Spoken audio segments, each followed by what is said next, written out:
You're listening to the Mind Over Murder podcast. My name is Bill Thomas. I'm a writer, consulting producer, and now podcaster. I am now trying to use my experience as the brother of a murder victim to help other victims of violent crime. I'm working on a book on the unsolved Colonial Parkway Murders, and I'm the co-administrator of the Colonial Parkway Murders Facebook group, together with Kristin Dilley.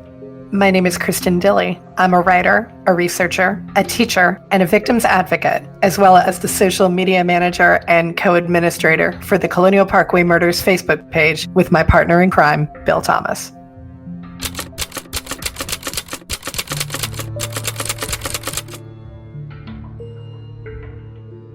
Welcome to Mind Over Murder. I'm Kristin Dilley. And I'm Bill Thomas. And welcome to an edition of True Crime News Roundup, which we are recording on this first day of March.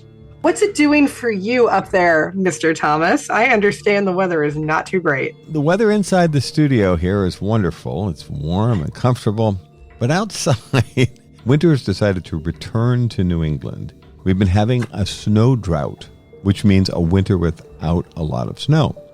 Normally we would have, I was looking at numbers yesterday, 5 or 6 feet of snow over the course of the winter. It's not like a ski resort, but it's a fair amount of snow, 5-6 feet. This year we're way under that. Even some people, our friends here locally, were saying, looks like we're going to be headed towards spring without a lot of snow. And I said, it's still February. It isn't done. We don't really hit spring until about April 15th. So I said, it'll take a few more swings at us. And wouldn't you know, we got about 6 inches the other day, and there's another storm on the way. So it's not horrible. It's not like a blizzard, but we got some snow out there. And here in the beautiful Old Dominion, we have had 0 snow days here in Hampton Roads. Wow. To the chagrin and annoyance of all of us who really would just like a snow day, just one. And if we're not going to have a snow day, then we at least need to have a no snow day where you get the day off because there's no snow. I think that should be a thing. Okay. No snow day. That still means everybody gets the day off? That's exactly what it would mean. The kids. We are 4 weeks till spring break and we are tired. We need either a snow day or a no snow day, but we need something. So everybody gets the day off. The kids, the teachers, the staff, everybody. Sounds good to me. Okay. It's not going to happen. Don't they build in extra days for inclement weather? They do, actually, yes. I'm not sure what happens if we don't use them, which is why I'm advocating that we use one for a no snow day and everybody go out and enjoy the nice weather because there's no snow. This is a win-win situation here. Okay. You can put that proposal together. It will never fly in a million years, but honestly, that would be so great. We are so tired. We've got another snowstorm on the way. I'll report back to you and let you know how that goes. Oh, fun for you. Let it be known, folks, Mr. Thomas chose to move here from sunny, beautiful, and occasionally fire-ridden Los Angeles to the icebox of Connecticut. That was your choice. Yes, and we're enjoying it immensely. And we've decided that for your listening enjoyment, we would do a roundup of all the most interesting true crime stories to cross our desk in the last week or so. If you're looking for the play-by-play on the Alex Murdaugh trial, you're not going to find that here. Sorry, neither of us had the bandwidth to deal with that today. Too long, too complicated. We are following, but we'll probably talk about it another day. And honestly, the coverage that Nancy Grace and our friend Mac are doing is just so entirely hysterical. I don't think there's any way that we could top it. And we've got a pretty great sense of humor between the two of us, but we couldn't top what Mac is doing. No, they're having a good time. Dr. Laura Petler is down there. Brian Anton is down there. There's a lot of true crime coverage of the Murdaugh case. Briefly, what's your professional opinion? Guilty, not guilty? My professional opinion is this guy is guilty, and thank you for the entertainment that you're providing all of us in the true crime space. But please, dude, stop your lies. Give it a rest. We know you killed your family. I'm with you 100%. This guy is guilty as hell. I just can't see this man walking. He is a sleazeball and a talker and a lawyer. He's that guy. I think he is a complete sleazebag, and so we'll see. We'll see. But we wanted to round up some of the stories that you may not have heard about because the Murdaugh trial is taking up most people's bandwidth. So we wanted to start with what I think is a very significant and meaningful story that does loop back to a story that we covered last year, season 2. Last year, we covered the exonerations of the alleged killers of Malcom X. This past week, on February 21st, civil rights attorney Ben Crump and his co-counsel Ray Hamlin announced a $100 million lawsuit against the New York Police Department, the FBI, and the CIA in the assassination of Malcom X in the Audubon Ballroom on February 21st, 1965. They announced this 58 years after the assassination. The third of Malcom X's daughters, Ilyasah Shabazz, filed notice that they were going to be placing this lawsuit in the hands of the court. She said that the agencies, quote, conspired with each other and with other individuals and acted and failed to act in such a way as to bring about the wrongful death of Malcom X. I think the construct is very important here because it isn't that these agencies might have pulled the trigger themselves necessarily, but I think the failed to act is actually something they can probably prove because it's been widely reported, and we discussed this in our coverage of the Malcom X case in our episode number 126, which ran January 17th, 2022, so a little over a year ago. It's been widely reported that the NYPD and the FBI knew that there were going to be assassins going after Malcom X. And of course, there was a lot of conflict within his movement at that time. There was a real struggle for leadership and power within the organization. Law enforcement knew that he was under significant threat and appeared to not take steps to warn him or let him know just how serious those threat levels had become. Exactly. So according to this civil rights attorney, Ben Crump, he says that the agencies, New York Police Department, FBI, and CIA, fraudulently concealed evidence from both Malcom X's family and from the families of Muhammad Aziz and Khalil Islam, the men who were wrongfully accused and then convicted. Quote, the government had factual and exculpatory information that they kept from the gentlemen who were wrongly convicted and, more importantly, from his family. And so I think that does go back to what you were saying, Bill, that there is very likely evidence out there somewhere that the NYPD, the FBI, the CIA had information about this and allowed the assassination to happen. As we reported last year, Aziz and Islam were exonerated in 2021 after being imprisoned for that 1965 assassination. Only one of the men is still alive, the other had died, and there was a significant monetary payout in the order of tens of millions of dollars that is happening to the estates of both of those men. But according to Ben Crump, the exoneration and the lawsuit on their behalf is not enough. I've got another quote from him from the NPR article, which was an excellent help to us for this reporting. Quote, the city, New York City, and the state paid tens of millions of dollars to the two gentlemen who were wrongfully convicted. But what is due to those who suffered the most? And by that, he means the family of Malcom X. Malcom X's daughter, Ilyasah Shabazz, said, when I think of the challenges that my mother suffered witnessing the assassination of her husband, I think now is the best time that we have to seek justice for a man who gave his life for human rights. We would like our father to receive the justice that he deserves. Now we get to the part of history that I wish I had, this is the kind of history that I wish I'd learned in school, as opposed to the things you have to find out yourself by going onto Google or down the Wikipedia rabbit hole.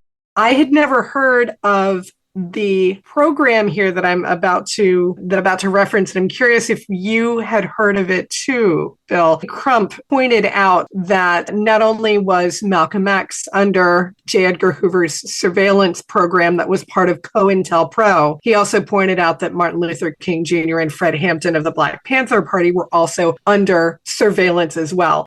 I had to stop and look up COINTELPRO. Are you familiar with that? I've heard of it before, and I'm certainly aware of the fact that J. Edgar Hoover was obsessed with what he saw as a threat to the United States by members of the civil rights movement. I'd seen the acronym certainly a number of times over the years.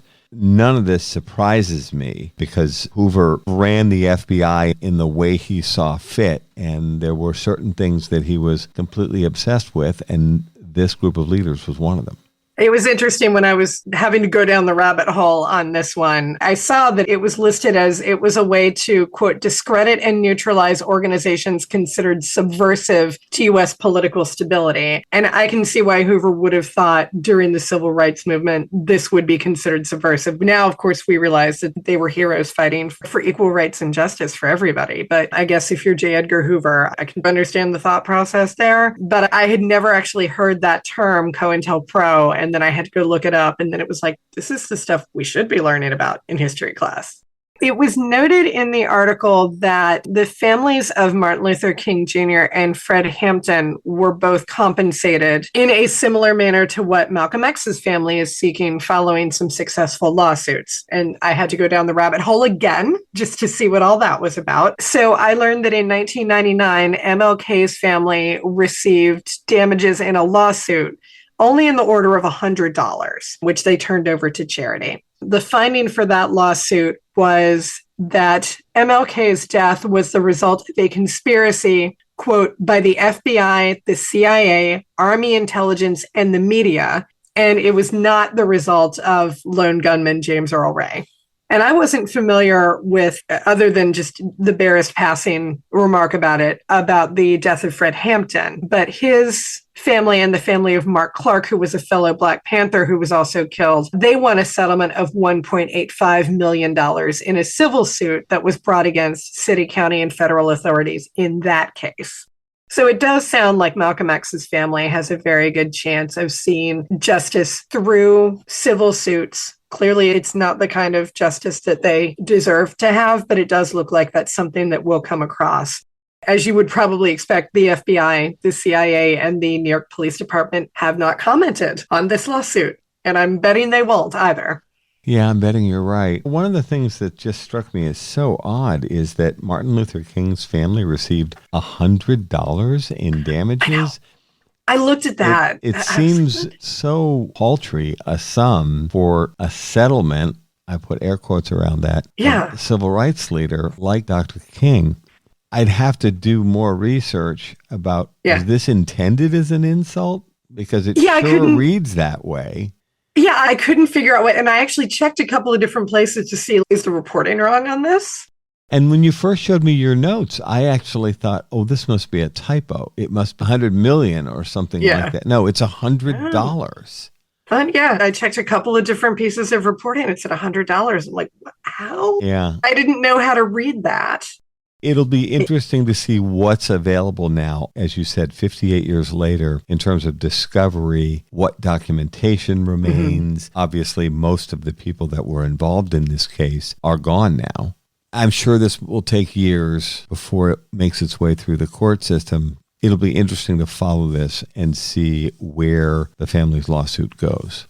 Our next story is one that I don't mind saying this disturbs me and upsets me a lot on its face. And I know we're going to have a lot to talk about with this. So we'll go ahead and jump in by talking about 21-year-old Julia Wendell of Poland.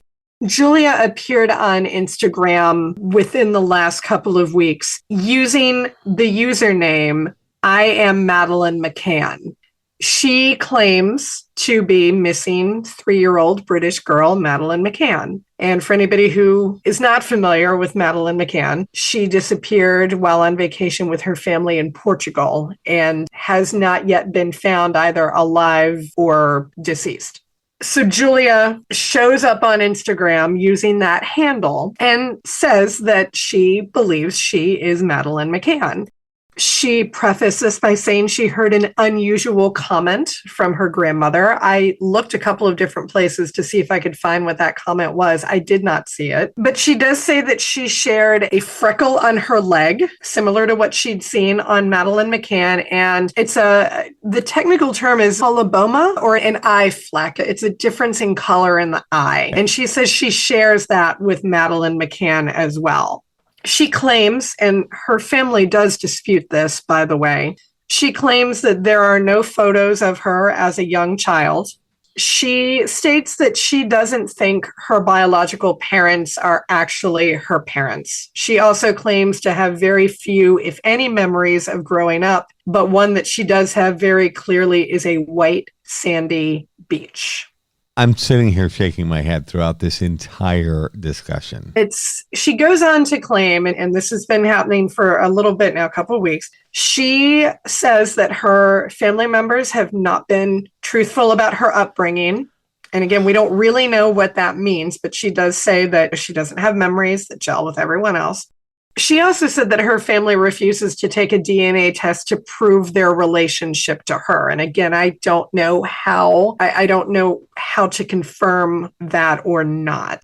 I would take anything this woman says with a massive grain of salt. I am so skeptical of this. This is ridiculous. I'll let you continue. She reached out, and this is the part that I just hate. She reached out to Kate and Jerry McCann, Madeline's parents. And basically, I'm assuming she just reached out and said, hey, I think I'm your daughter. If I were the McCanns, and I'm imagining also that's probably not the first time that's happened. No, sadly. I'm sure. With a high profile case like that. Yeah, I would agree. If I were the McCanns, I don't know how I would respond to that, but they have not been in contact with her, with Julia Wendell. She said she did reach out. She attempted to contact them. The contact has been unsuccessful. Polish authorities have gone on record as saying that they met with Julia's family, and they said they have ruled out any connection between Julia Wendell and Madeline McCann after spending time with her family and after viewing Julia's birth certificate, which she said she doesn't have, and family photos, which also, again, Julia says she does not have. I don't know. But what do you make of this, Bill? I think the rubber meets the road here with the family statement.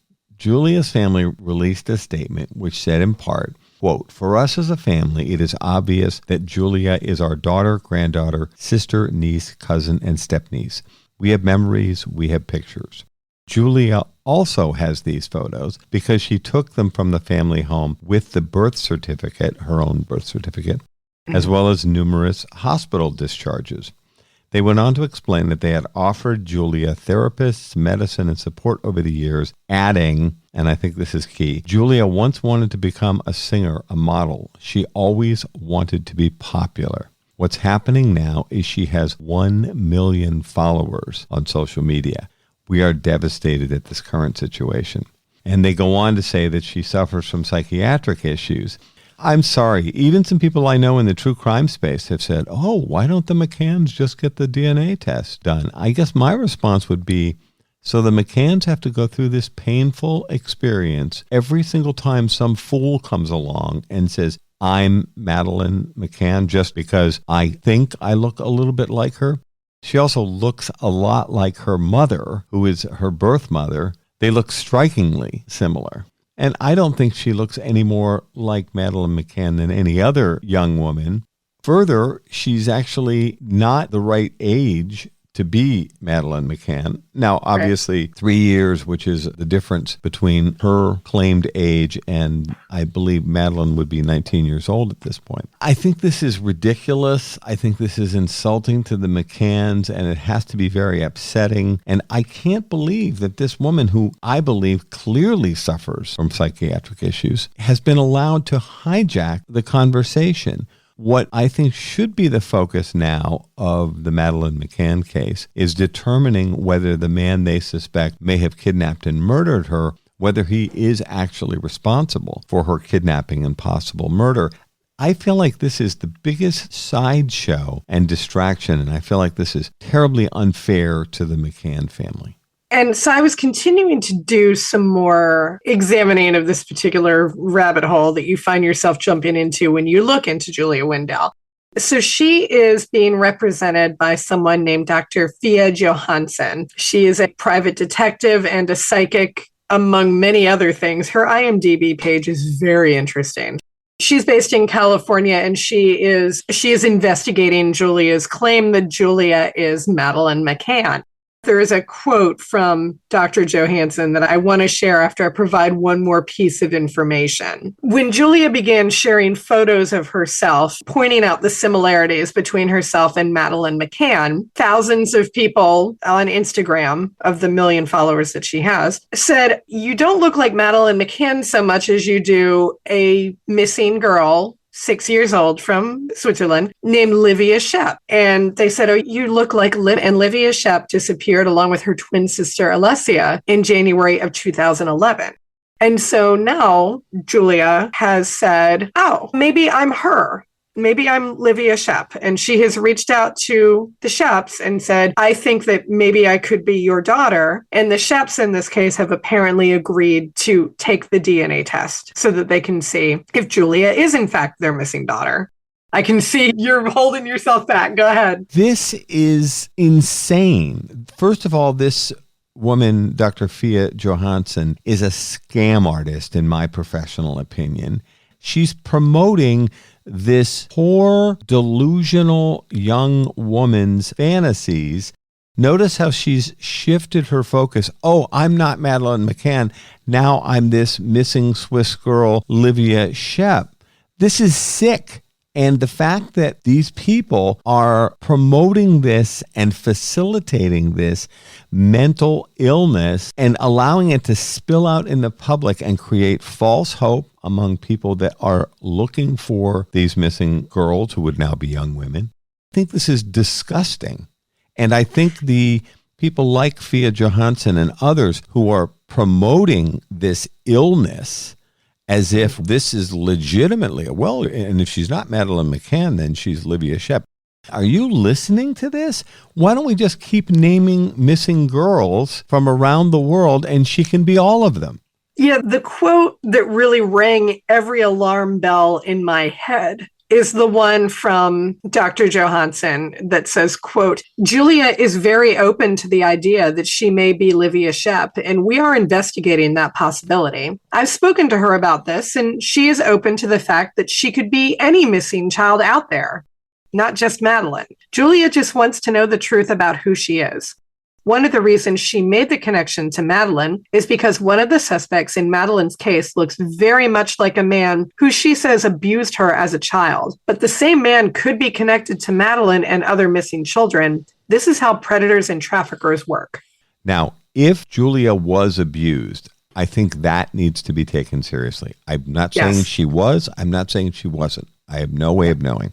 I find this willingness on the part of Dr. Johansson and others to just allow these sick fantasies to go on where you're saying, oh no, if she's not this missing girl, she's that missing girl. And let's just keep naming names here. This is disgusting. What Dr. Johansson is doing, who's got a bio that's so completely over the top as to not be believed.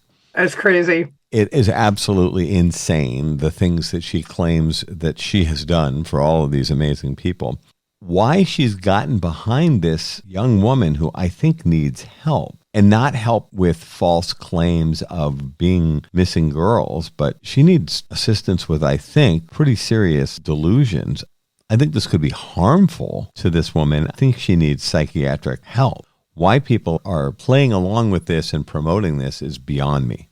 I was reading one of the articles in which Julia was discussing meeting Dr. Johansson for the first time, and she called her, "This woman's my idol. She's my role model. I'm so happy that she's here and working with me." That doesn't sound like kind professional regard to me. That sounds different. That sounds a little harmful. And when she uses the term idol to describe somebody, I got my idol here to spend time with me. It rings alarm bells for me.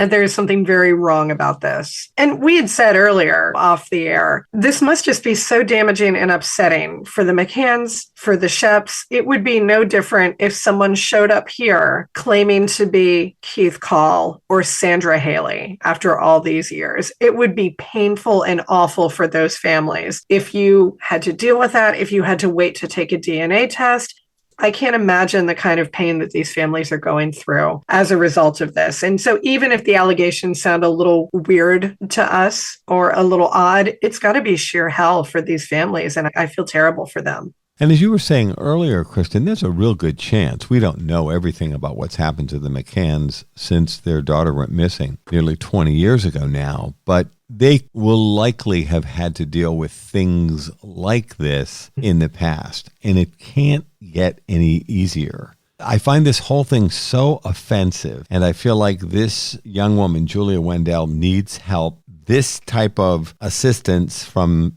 scam artists like Dr. Fia Johansson is not helping at all. And I think this makes the search for missing persons, it turns it somehow into sport. And I feel like these families, the McCanns, are being treated with such inherent disrespect.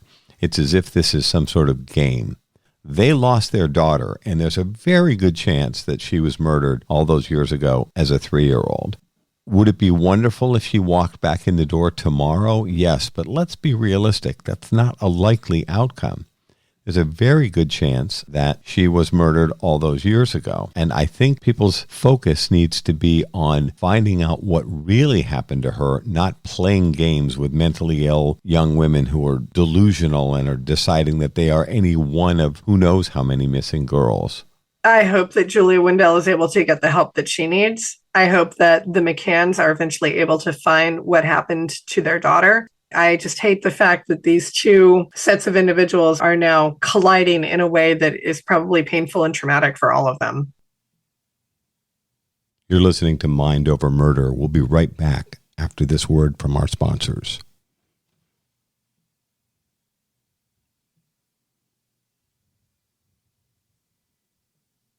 We're back here at Mind Over Murder.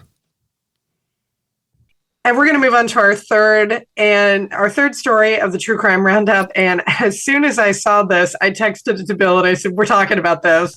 There is no way that we're not talking about this. This is so cool.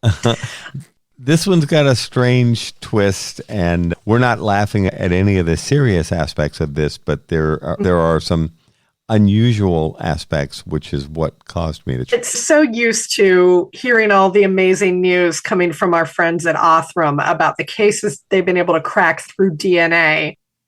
This is definitely a first when you think about how did you guys crack this case? What was your source of DNA? I don't think the answer to this point has ever been a sweet potato, but here it is. It was announced yesterday that the team at Cybergenetics cracked a cold case murder from y'all's neck of the woods, actually, Bill, Massachusetts. Yeah, Hyannis, which is on Cape Cod. So this cold case murder was of 31-year-old Todd Lampley.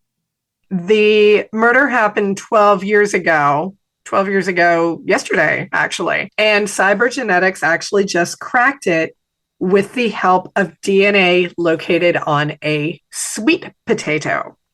So here's how the crime went down. Todd Lampley, who was a Mississippi native, father of 4, was inside his home in Hyannis on February 27th, 2011. He was found shot to death in his home. Found outside of the bedroom window were a black burner cell phone, shell casings, and a sweet potato. And if you're wondering how a sweet potato was used in the commission of a crime, anyone who watches The Wire would be able to tell you how. It was used as a silencer. In case you're having trouble, like I was for a couple of minutes, envisioning how a potato could be used as a silencer, and I'm still having a little bit of an issue with it even after this description. Here's a description of the potato from CNN. The potato was cut flat at one end. It appeared to have a hole carved in its center and was blown out and irregular at one end. Bill, am I I know you're not an expert in potato silencers either, unless there's something about you I don't know. But it sounds like, did they carve a hole in the potato and they put the muzzle of the gun in there and they shot through the potato? Is that what this is? Yes. Your description from the wonderful television series The Wire, great show if you've never seen it. Which I haven't, actually. Fantastic series. It's definitely worth seeking out. Many people think it was one of the best shows on television and one of the best written. What they're describing is the use of this sweet potato, which is bigger than a regular potato. We actually love them and eat them frequently. We don't use them as silencers. They make good fries. They do indeed. So what they're doing in this example is cutting out a hole so that the barrel of the gun can be inserted into the vegetable. I know that sounds a little ridiculous.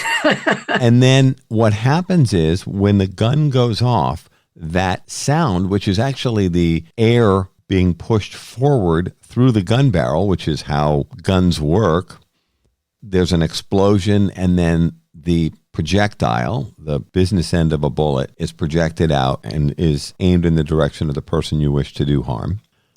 The casing of the vegetable, the big, thick sweet potato, contains most of the sound that would come from the explosion of that gun going off. So unlike the silencers that you see like in a spy movie that often screw onto the barrel, same principle.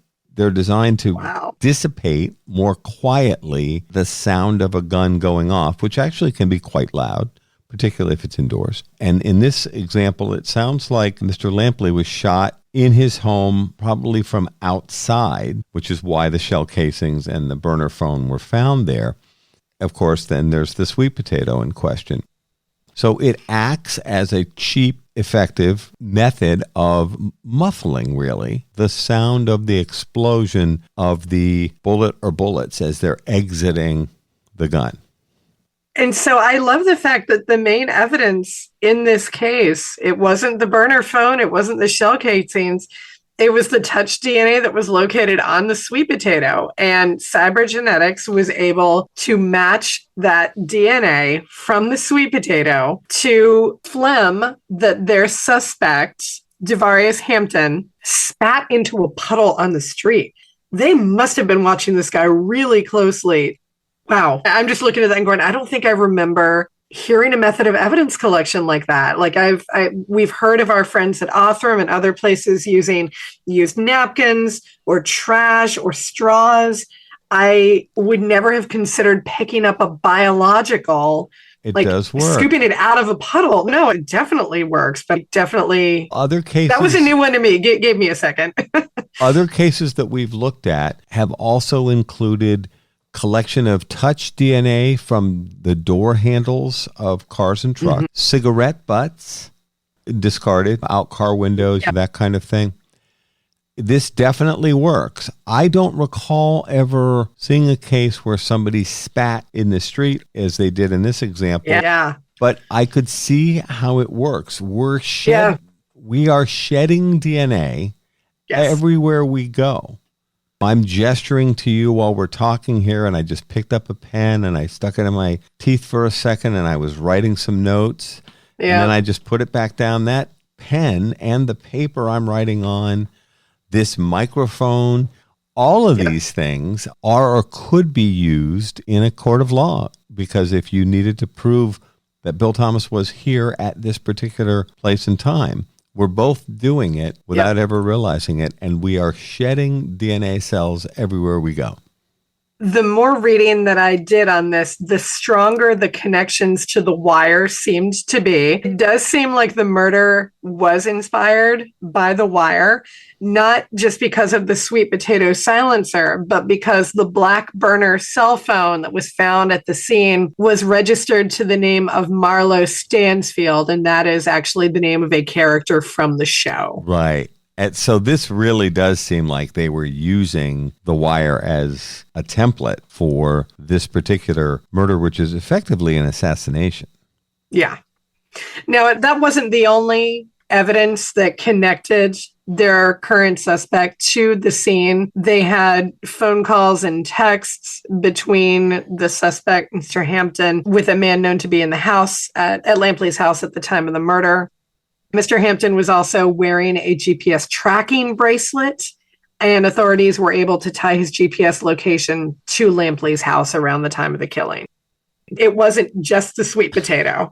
Once we move past the sweet potato, which is, of course, my favorite part of this whole story, we're not losing sight of the fact that this was a terrible murder of Mr. Lampley. But my second favorite detail in this entire story is the fact that Mr. Hampton, the suspect, was wearing a GPS tracking bracelet at the time of the murder, which actually puts him outside Mr. Lampley's window.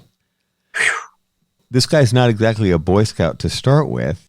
He's already involved in something else, some other serious charges that have resulted in him being forced to wear a GPS tracking bracelet.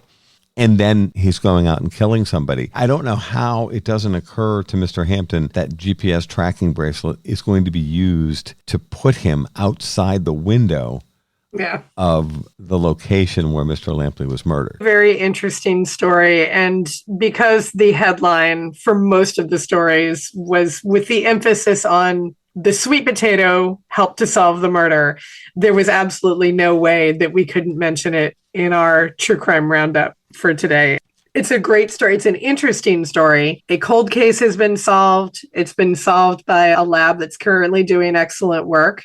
And you get an interesting little clickable news headline to go right along with it. So if that's how you like your true crime news, and hopefully that was very satisfying.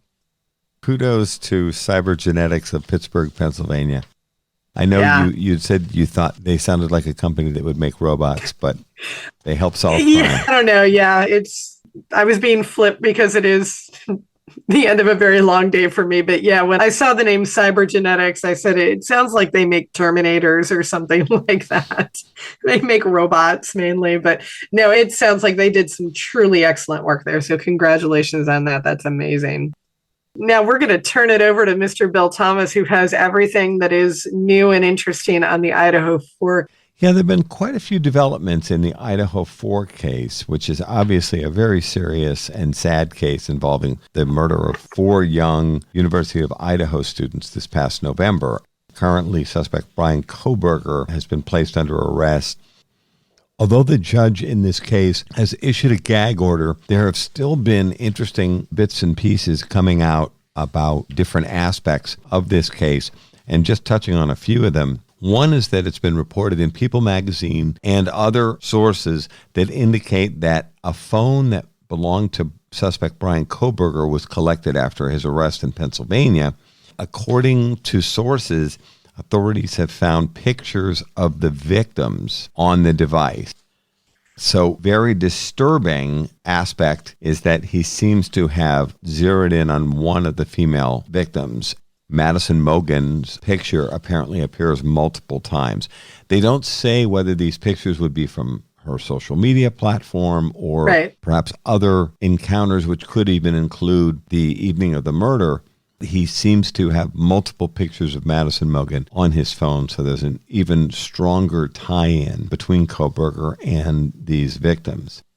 Something else that's developed just in the last couple of days, and this is the part where I just shake my head, Reddit, following different areas of interest on the internet, most of which I think are pretty harmless. This one I found very disturbing, and I was aware of the fact that some of these groups had gotten started. I don't know what it is with certain people, but they start to grow a fascination with murderers. Bryan Kohberger, who's currently charged, he hasn't been found guilty of anything, is one of those people. There was a subreddit called Bryan Nation, which was the most prominent of several of these fan groups. Oh, yuck. Now, I actually had signed on some months ago to some of the groups to follow along to read more about the case and develop a greater understanding. But one of the things that actually caused me to step back from some of those cases is there were people on those groups that were defending him and then gushing about him, saying how handsome he was and how sexy he was. And I was like, what is wrong with you? These people appeared to be serious. They were fangirling for the most part. There may have been some fanboys in there too. In this particular example, there were 500 members that were a member of this Bryan Nation group. Reddit finally had to take the group down. And I don't know what is wrong with these people. I don't get it. But I guess it's the same thing that you and I have seen over the years at CrimeCon and other events where you have women who are cheerfully lusting away after Ted Bundy or Charles Manson. And I do not understand it at all. I don't get it. Okay, even setting aside, we'll set aside the fact that Bryan Kohberger has been accused of these things. Of course, he hasn't been convicted. We can't say he's a murderer. But I don't understand how somebody fangirls Ted Bundy, a proven murderer. I don't understand any of that. I have no words for how completely, deeply disturbing I find that to be. I don't know how to explain people like this. I totally agree. I'm at a complete loss. Well done for Reddit for shutting down this ridiculous worship of Bryan Kohberger, an alleged multiple murderer. A couple of other interesting things that have come out in that case just in the last few days. A Pennsylvania search warrant was unsealed. This would have been the search warrant for Kohberger's parents' home in Pennsylvania. Remember, he had returned to Pennsylvania over the holiday break with his father. They'd driven from Washington State to Pennsylvania where his family lived. And according to the search warrant, police seized a silver flashlight, 4 medical-style gloves. This could be very interesting. A large white Arizona Jean Company T-shirt, a black sweatshirt, a pair of black and white sneakers, socks, shorts, boxer shorts, and a buccal swab when they arrested Kohberger in Pennsylvania in December. Remember that the description of some of the clothing items that the suspect was wearing when he was seen in the house included this kind of dark clothing. So yes. They obviously want to take a careful look at the sweatshirt and these other dark items in particular. And then, of course, the medical style gloves. Not certain why he would have retained these things. Right.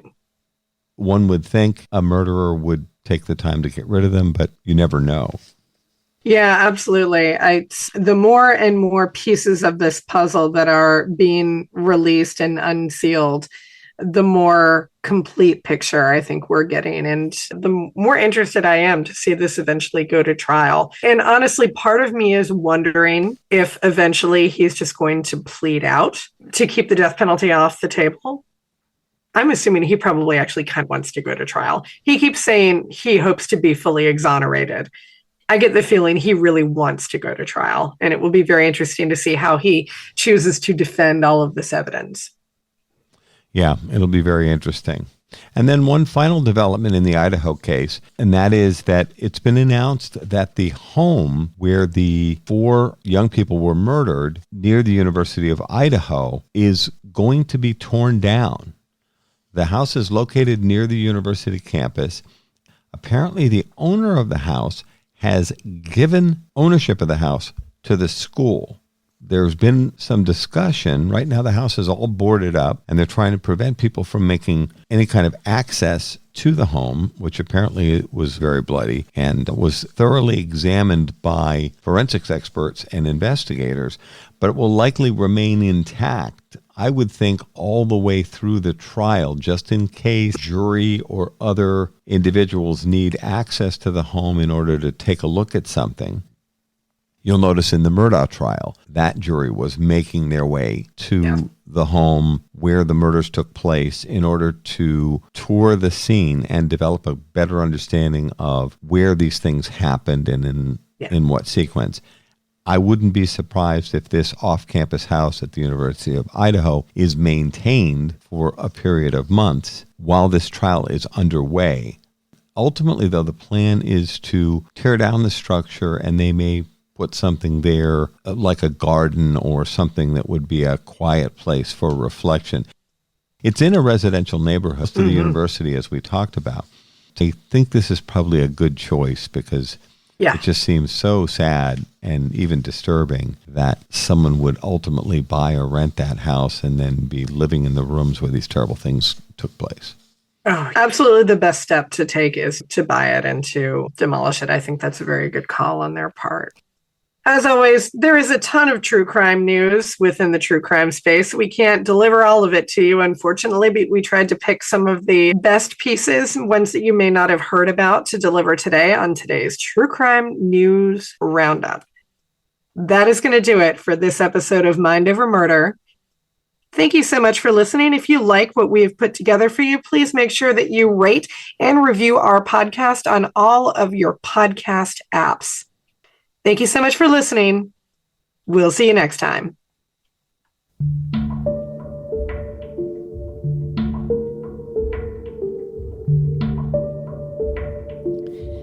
Mind Over Murder is a production of Absolute Zero and Another Dog Productions. Our executive producers are Bill Thomas and Kristin Dilley. Our logo art is by Pamela Arnois. Our theme music is by Kevin MacLeod. Mind Over Murder is distributed in partnership with Crawlspace Media. You can follow us on Facebook, Twitter, or Instagram. You can also follow our page on the Colonial Parkway Murders on Facebook. And finally, you can follow Bill Thomas on Twitter at BillThomas56. Thank you for listening to Mind Over Murder.